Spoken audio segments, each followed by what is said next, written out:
You sent me a message and you wanted to talk about this. So yes, you can come up. Hi, Sarah. Hello. Can you hear me? I can. I got your DM. I'm sorry I hadn't responded yet. Yeah, no, you're good. And I'm like getting ready for work, so I can't like stay on for a super long time, but I'd love to do a live later on with you, like planned out. I just had questions about the Make-A-Wish. So to be like upfront, like I right now, in my opinion, I just like see Gypsy side of things, and so I'm just kind of I do a lot of research. I am a professional in human behavior and development, and so I've been following this case for a while. So I'd love to like just get more facts and just have conversations and just kind of increase my knowledge about it. But with the Make-A-Wish thing, so from my perspective, I'm kind of like, well, wasn't that on Dee Dee? Like, wouldn't that have been like if Gypsy's under the control of like a master manipulator, like how is it because when she was a child, how is it a child's fault that she got a Make-A-Wish? How is it a child's fault? You know what I mean? Like, so I just want to know your opinion, like, on that kind of take. Well, first of all, I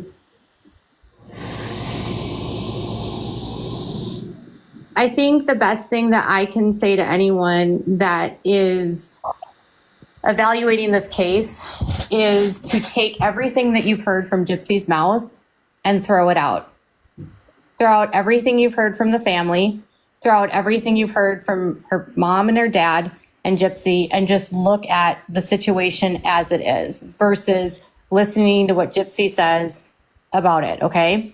When this case happened and when Dee Dee was found and they arrested Gypsy, they were actually investigating an ongoing fraud scheme between Gypsy and her mom for the defrauding of, I'm not avoiding the question, I'm answering this. But part of this is actually explaining this. I had to literally throw everything out and look at it from that point of view, okay? So Gypsy, by the time she was a teenager, knew right from wrong and should have known right from wrong, right? And even if Dee Dee is a manipulator, so is Gypsy, right? I totally agree that Gypsy's a manipulator, but in my like perspective as like somebody who works with children and development and things like that, like my perspective is like, well, of course she's a manipulator, of course she's a liar. That's how she was raised, and she didn't have any other influences to know. Do you know that on her medical diagnoses of her condition for microdeletion, do you know what one of the behaviors is? Yeah, I know. I'm familiar with microdeletion. I know what most of the behaviors are, yes. So you know that antisocial personality disorder is at play here? I did see that that's an option, but I don't know that Gypsy's been diagnosed with that. And as somebody who has worked with the number 2 leading researcher in the world in applied autism studies, I don't really, like, I work with hundreds of thousands of people with antisocial behaviors and autism. And I do see like aspects of autism in Gypsy, but I don't. I'm not talking about autism. I'm talking about antisocial personality disorder. Yeah, right. What I'm saying is that as somebody who like knows the difference professionally and works with people, I don't see that in Gypsy. Have you ever dealt with Gypsy personally? No, I haven't. So it's hard to explain what Gypsy's like personally, but I can tell you she's not autistic. I have a child with autism, and she's not autistic. But okay, autism presents differently in different people, but I understand if you have a child with autism. Like I said, I work with parents, like I'm going right now to work with them. But it presents differently, and like young children versus adults, and boys versus girls, and people who have been through what Gypsy's been through. But you're blending in autism and antisocial personality disorder that have nothing to do with one another. And I'm not talking about autism. Okay, I was just answering your question. I didn't mean to go off. But no, I'm just saying, like, Gypsy's behavioral, one of this is antisocial, aggressive behavior, and it can be contributed from this specific chromosomal microdeletion. Gotcha. And when has that, like, antisocial aggression been exhibited? It's on rarechromo.org. No. Sorry. Are there like any clips or anything so I can look at it? Like, or do we see any examples that where she's exhibited it, or is it just personal, like that you've seen?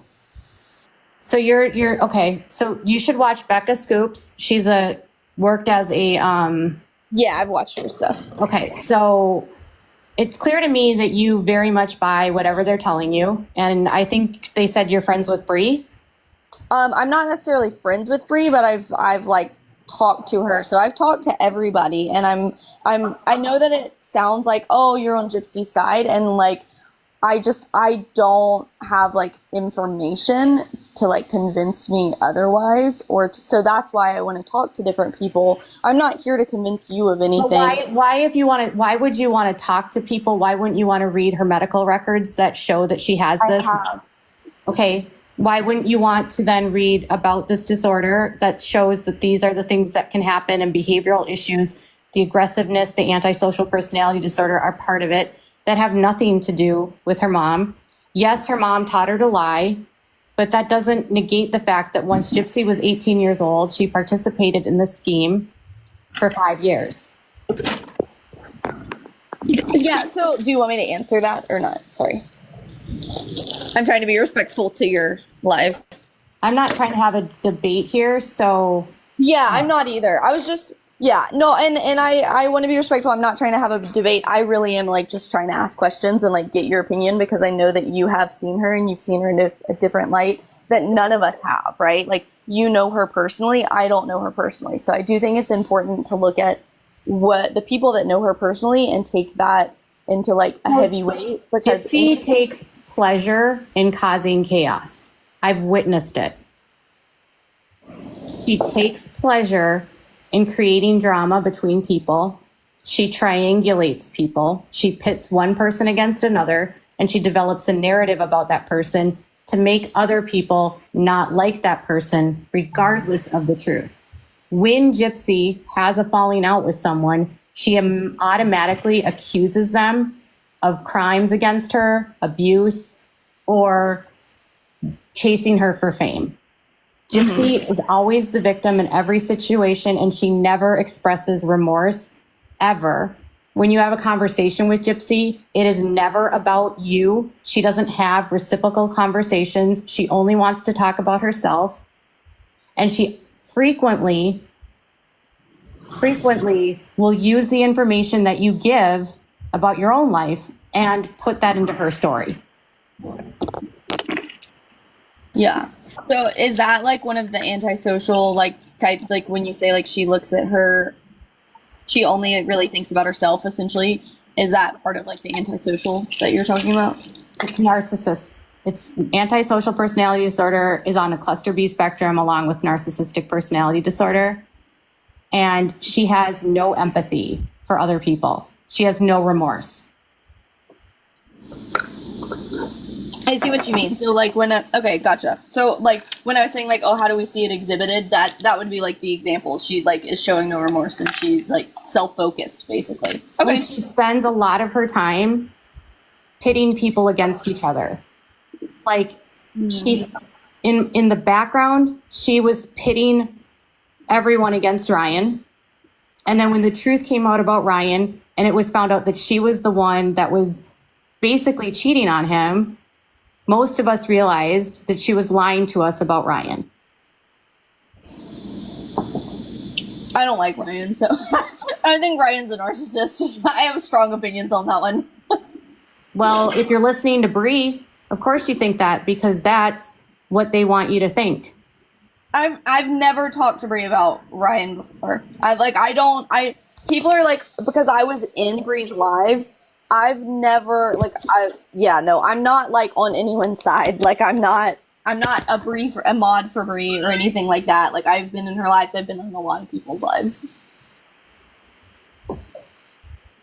No, people in the comments are not buying you. That's fine. They don't have to. Like I don't like people come into my lives and they're like, oh, I really appreciate this space because it's so respectful and everybody's allowed to kind of disagree, because I hold lives and people are allowed to say really whatever they want about Gypsy. They just have to be respectful to Gypsy as a human, right? And I do have like professional experience, and so I get a lot of professionals on my panel and we talk, and so I'd love to do one with you where like we can just ask. I honestly don't know that I would at this point, because frankly, I'm not super interested in having conversations where we allow Gypsy's narrative to continue to perpetuate, and we give credit and any weight to her accusations against people without any proof. Frankly, I don't have any interest in being a part of a narrative that spreads false information against the victim of her case, which is her mother, and the other victim, Nicholas Godejohn, who she manipulated for 2 years. I don't have any interest in redissecting all of the lies and the absolute defamation that she has perpetuated against these people. And I trust anyone, that Bree especially, once she is dropped by them, they will start talking about Bree and her husband having a felony, like facing a felony trial. They're going to start talking about how Bree was the one that was causing all the problems. Like, Gypsy will always be the victim, and nothing she says should ever be trusted, because she is a pathological liar that has admitted she has no conscience. And she blames that on her mother. But at the core, a lot of us grow up with bad parents, and we do not end up like our parents. My dad wasn't the best dad. My mom wasn't the best mom. But I didn't repeat those things that they did. Yeah. So at what point do we actually stop enabling Gypsy and start actually holding her accountable to who she is and what she does? Because we can't continue to treat her like she's a 5-year-old child that doesn't have any responsibility or accountability. Yeah, and that's why I like want to do like a live with you, because I want to like hear those things, right? Like I want the people who follow me to hear those things, and I want to hear all of the sides of it and all the perspectives, because there's just like I feel like there's not a lot of people that are able to speak from both knowing her personally. So Gypsy Rose era is in your bio? Yeah. That's creepy. Why are you standing someone that unalived their parent? That's weird, Sarah. I put Gypsy Rose era so people know what my videos are going to be posted about in that moment. So when I like do DIY stuff, I do DIY era. So it's just like as I change my content, I just put that. That actually sounds like you're kind of standing her, to be honest. I mean, in this in this current point in my life, the information that I have about her, I am, because I'm not able to have conversations. That's why I want to have a conversation with you. So you are standing someone that literally brutally unalived someone. Right. I'm standing a victim who was brutally. No. Stop right there. She was not a victim that day. She had not been a victim. Her mom was sick. There was no fight. She was not in imminent danger.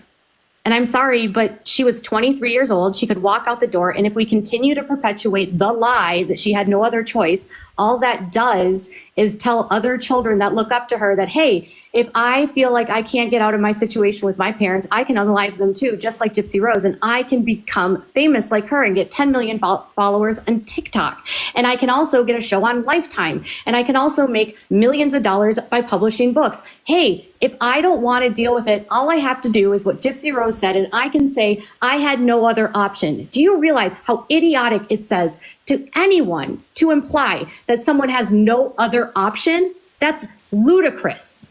You are perpetuating the lies of the Blanchard. I appreciate your perspective, and I understand that that is like a way to look at it.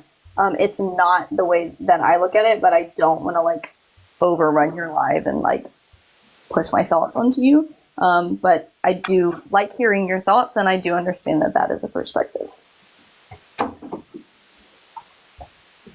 I would like you to, I don't know how to drop you. That's fine. I can drop. I appreciate talking to you, Katie, and I hope that you have a good rest of your life. Good rest of my life. Yeah, have fun. No, I meant your live, like your live stream. Oh, okay, yeah. Good. Katie, I don't have beef with you. I'll drop, and I don't have beef with you at all. Like I have beef with people that perpetuate Gypsy's lies. So, but I'm somebody who's trying to learn and who's you're not trying to learn because you've listened to nothing. Goodbye. Okay, bye. Have a nice day. All right.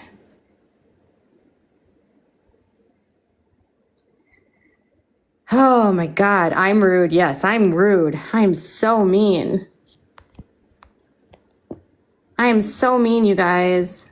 You aren't trying to learn. I figured out how to drop her after she drops.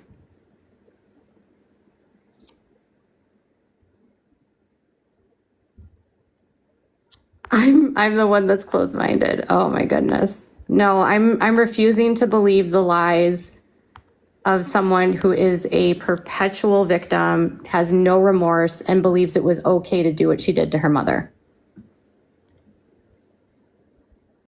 I just went on a live with Katie Joy, and here are my initial thoughts. I'm really shocked and surprised because I went on there completely open-minded, like completely just trying to hear Katie Joy's like perspective and take and like what she knows, because right, I recognize, I understand, and I accept that Katie Joy was friends with Gypsy and knew her personally. That's something none of us will ever understand and will ever know. So I'm like, okay, well, like, I want to hear what she has to say, because I do think that it's important that we listen to the people around them, right? You've heard me say that on my lives when I'm talking about Dee Dee. What did her whole family say? The people that knew her closest, right? So that is like an opinion that I hold. But when I'd ask a question, I'd be like, oh, well, like, what's your perspective on this? Or how do you feel about this? Or, well, what about this? Just ask, like, genuinely asking. She got really mad really fast. Like, I don't know why her impulse control was like that, especially as a reporter, especially as a professional, but clearly this is something personal. She kept taking things back to her own personal life, her own personal son, her own like personal perspectives and viewpoints, and it's like, I understand that, and it is personal because you know Gypsy, but like, I'm here being really kind, very polite, like I was making toaster waffles. I wasn't sitting down debating, right? Like, but like, why did you get so mad? Like, she asked, she was like, I don't even know how to disconnect you. And I was like, that's fine. Like, I'll disconnect. No worries. Like, I don't have any beef with you. Like, I'll disconnect. No worries. And she was like, well, I have beef with you. Like, I disagree with you. Anybody who is going to like uplift this person. I'm like, I'm not on your live uplifting a person. I'm genuinely asking questions because like my perspective could change, and that's going to be based off of conversations. But if you're refusing to talk to people, so clearly she's only wanting to talk to people that like wholeheartedly agree with her, wholeheartedly like hype her up, which tells me that it's not about education and it's not about reporting, which she claims to be doing. It is about like getting attention and like having cronies and like having a gang behind her and having people build up, and like that's concerning, and like that makes me take the weight of what she says, because I was taking the weight of what she says like a little bit higher because she knew Gypsy personally, but after that interaction it's like, oh, okay, so like this is not, you're not doing this from like a professional level, you just are like trying to get hyped up. And when I was like, hey, like I sent you a message, I'd love to do a live with you, I'd love to ask questions, genuinely ask questions, genuinely be open-minded, she was like, well, I don't want to do that now. Like, okay, that's fine. Like, respect, you're allowed to have your opinions as I'm allowed to have my opinions. It's really interesting. It makes you consider, like, why would you take information from somebody who's not open-minded to both sides? Why would you take information from somebody who's not looking at things from an all-around perspective? She was like, well, you should watch the trial, you should read the medical records, you should do this. I'm like, I have done these things. I work in a professional field dealing with these things. I analyze medical documents for a living. I do know what I'm doing. Anyways, I just thought it was interesting how her impulse control, she was very quick to get angry. She did not care to have any communication. Like, she just wanted to really spew her beliefs, and which is fine. I was there to listen to her. And she got angry for me from like, I just was like, oh, well, what about this? What about this? She just, her comprehension skills weren't very good. I was talking about the difference between autism and antisocial disorder. And she like was not comprehending the conversation, which is okay. Not everybody has to have a high comprehension, like communication, language comprehension skill level. That's fine. There's nothing wrong with that. We are where we are, right? But then again, it goes to show like, well, are you going to take your information from somebody who has a low level comprehension?